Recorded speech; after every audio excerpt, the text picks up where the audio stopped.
J'ai vu un tweet et ça m'a fait rire et ça m'a donné envie de faire cette vidéo. Ce tweet que je vais afficher à l'écran, en gros, c'est Sam Altman, le créateur de ChatGPT, qui présente ChatGPT au monde en disant voilà sur quoi je bosse. Et un type lui répond l'idée ou la thèse est bonne, mais concrètement, ton projet, c'est sans doute le pire que tu aies proposé depuis toujours. Le mec lui lâche ça comme ça. Et vraiment, en voyant ça, je me suis dit: «OK, là, c'est quand même la preuve parfaite», parce qu'il y en a plein d'autres, hein, des réponses similaires, à l'époque. C'est la preuve parfaite que l'avis de quelqu'un sur internet, mais concrètement, on s'en fout au max. Et d'ailleurs, c'est pas que les gens sur internet. L'avis des gens dans la vraie vie aussi, 99 du temps, en fait, il faut vraiment en avoir rien à foutre. Parce qu'en fait, ce qu'il faut se dire, c'est que la majorité des gens n'ont soit pas d'ambition, soit juste sont nuls. Donc en fait, pourquoi on prendrait le temps de les écouter? Moi, j'ai une règle et peut-être que ça va faire un peu le mec qui a un ego surdimensionné et tout, mais bon, tant pis, c'est la vie. Concrètement, à part quelques exceptions, eh bien, je n'écoute que pas ou peu, les conseils de personnes qui ont des résultats que je considère inférieurs aux miens. Heu, Parce qu'en fait, il y a quand même des cas où je me dis: «Ah tiens, ce conseil est giga pertinent». Il y a quand même des gens, qui évidemment ont des résultats inférieurs aux miens et qui disent des trucs, qui sont intelligents. Mais il y a aussi beaucoup de gens qui sont très bons pour faire du blabla, mais en fait, quand ils doivent passer à l'action et faire des trucs, en fait, il y a plus personne. Et en fait, ces gens-là, moi, j'ai pas forcément envie d'écouter leurs conseils. Quand, par exemple, je sais pas, par exemple, on veut lancer un nouveau projet, il y a des gens qui disent, «Ah ben non, mais ce projet, de toute façon, il y a déjà quelqu'un d'autre qui l'a fait, ça va pas marcher, ton truc, ça va se planter et tout». Mais pourquoi j'irais écouter l'avis de ce type de personne? Et ça marche pour absolument tout dans le business. Par contre, les gens que je considère soit à peu près à mon niveau, soit à des niveaux supérieurs et eux, c'est encore un autre niveau, qui sont vraiment à des niveaux que je considère supérieurs, eux, je vais prêter attention à ce qu'ils vont me dire et je vais même, doublement prêter attention à ce qu'ils vont me dire. C'est vraiment je vais, vraiment me concentrer sur le truc, même dans le cas où je ne suis pas d'accord avec eux. Je me dis: «OK, je suis pas d'accord». Par exemple, on me dit: «Bah, ton projet, il a peu de chances de réussir pour X ou X raison». En fonction de la personne, je vais en fait, moi, c'est normal. On va parfois être un peu dans le déni. On va se dire, «Mais non, il sait pas de quoi il parle et tout». Mais bon, je me dis quand même: «Ouah, ça pousse un peu à la réflexion». Et en fait, je pars pas du principe que, c'est de la, parole divine, je sais que les gens ne sont pas infaillibles.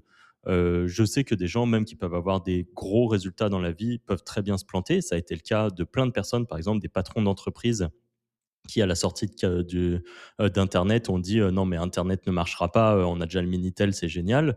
Là, par exemple, il y a plein de gens qui pourtant sont smart, qui ont des très bonnes, réussites et tout, qui encore aujourd'hui sont, on dirait, dans le déni par rapport à l'IA et qui arrivent encore à dire des trucs genre: «Mais non, mais l'IA, de toute façon, ça ne remplacera pas», enfin bon, concrètement, vous aurez compris mon point. Ça, c'est des trucs où à des moments, c'est tellement décorrélé de la réalité qu'on se dit: «Bon, OK, c'est pas parce qu'il a des super résultats qu'il sait tout sur tout».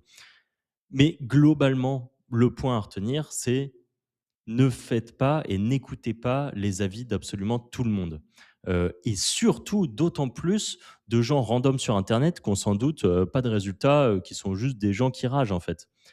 Je vais donner un exemple concret.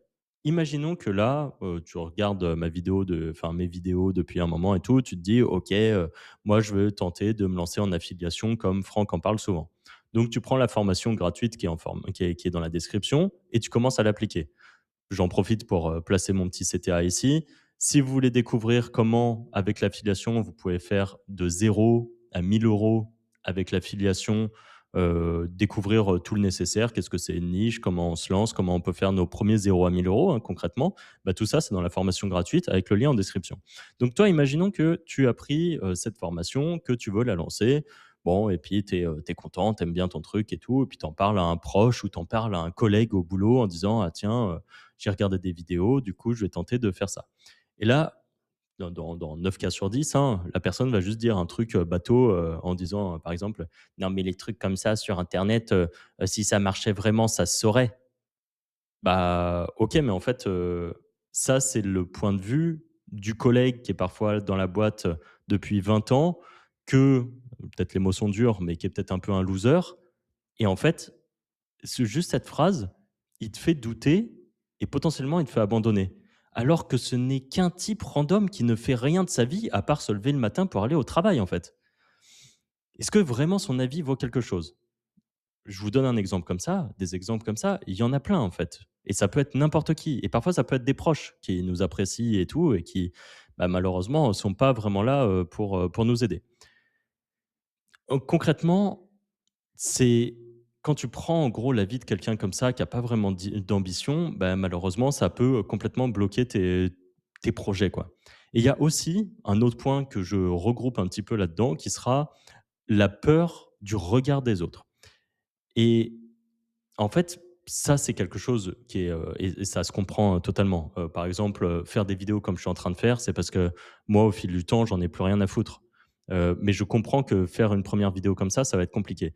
Et dans ce cas-là, moi, mon seul conseil, c'est de commencer comme moi au tout début quand j'ai commencé, c'est de faire que des choses où on n'a pas besoin de se montrer. Donc, le terme, générique qu'on entend souvent, c'est faceless, donc c'est-à-dire, sans visage, donc sans avoir besoin de se montrer. Et comme ça, tu as jamais personne qui te reconnaîtra. Je veux dire, même si tu mets ta voix, par exemple, sur quelque chose, sur une vidéo YouTube qu'on entend juste ta voix, tu sais, il y a quand même le taux de chance que quelqu'un qui te connaît tombe sur la vidéo, alors que, par exemple, quand tu fais de l'affiliation, tu vas être sur des niches très spécifiques et tout, que quelqu'un tombe sur la vidéo, se dise: «Oh là là, cette voix, elle me parle et tout». Enfin, là, on est sur, des faux franchement, il y a quelqu'un qui tombe sur ta vidéo et qui te reconnaît et tout, bah, faut aussi qu'il aille jouer au loto parce que c'est un truc, c'est rare, quoi. Donc, pour moi, tout ça, c'est vraiment ce que je considère comme de la fausse peur, même si je la comprends.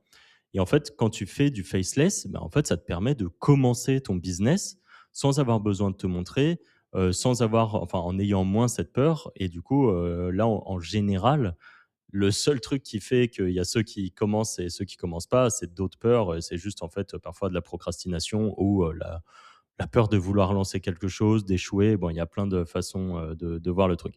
Bref, si tu veux, par exemple, toi, te lancer en faceless, et j'ai un dernier truc à vous dire juste après. Mais imaginons que là, encore une fois, tu regardes cette vidéo, tu te dis, OK, bon, allez, moi, je sens que j'ai quand même envie de le faire. J'ai envie d'être accompagné justement par des gens qui ont des résultats.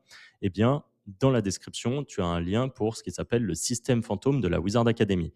Ça porte très bien son nom. Le principe du système fantôme de la Wizard Academy, c'est que on t'aide à faire 1000, 2000, 3000 euros par mois, même plus pour les meilleurs, en faceless, donc sans avoir besoin de te montrer. Le tout aidé par l'IA, parce qu'on est en 2026 et que quand même les IA nous aident beaucoup dans nos process pour aller plus vite, pour avoir de meilleurs résultats, et avec un accompagnement, une communauté de gens, une communauté privée avec plusieurs centaines d'élèves où tout le monde en gros a les mêmes objectifs, les mêmes ambitions et une vraie émulation de groupe pour atteindre les objectifs visés. Et on a déjà des élèves qui ont des très très beaux résultats et qui les partagent souvent et qui aident les plus débutants parce que eux, ils sont justement les gens qui, si ça se savait, et ben, tout le monde le ferait. Bon, bah, il s'avère que eux ils ont vraiment passé le pas et que eux ils ont des résultats et en fait, maintenant, ils aident les gens qui arrivent et qui se disent, «Mais est-ce que c'est vrai et tout?» Bon, bah, voilà.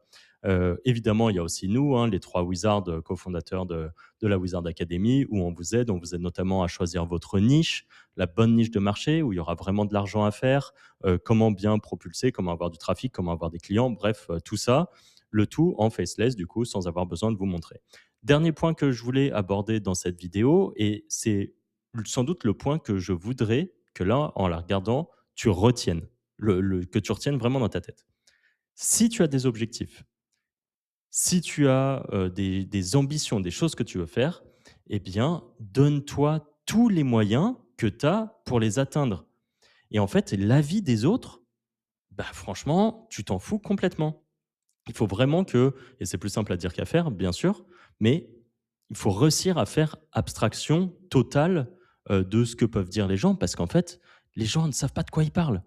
Et dans quelques années, et ça, c'est des trucs, que j'ai vus plusieurs fois en vrai et que, même moi, à ma petite échelle, j'ai pu expérimenter. C'est que dans quelques années, les mêmes personnes qui te disaient: «Non, mais si ça se savait ton truc, ce tout le monde le ferait» et tout ça, bah, en fait, les mêmes personnes qui au début en gros, te mettent des bâtons dans les roues et essayent de t'empêcher de lancer un truc, et ben, moi, ça avait été le cas, par exemple. Il y a des gens qui m'avait envoyé un message en disant: «Ah, j'ai vu que ta boîte, ça marche bien, tu recruterais pas par hasard?» C'est lunaire quand même. C'est les mêmes personnes qui, au début, te disaient, «Non, mais ton truc, ça ne marche pas», tu vois?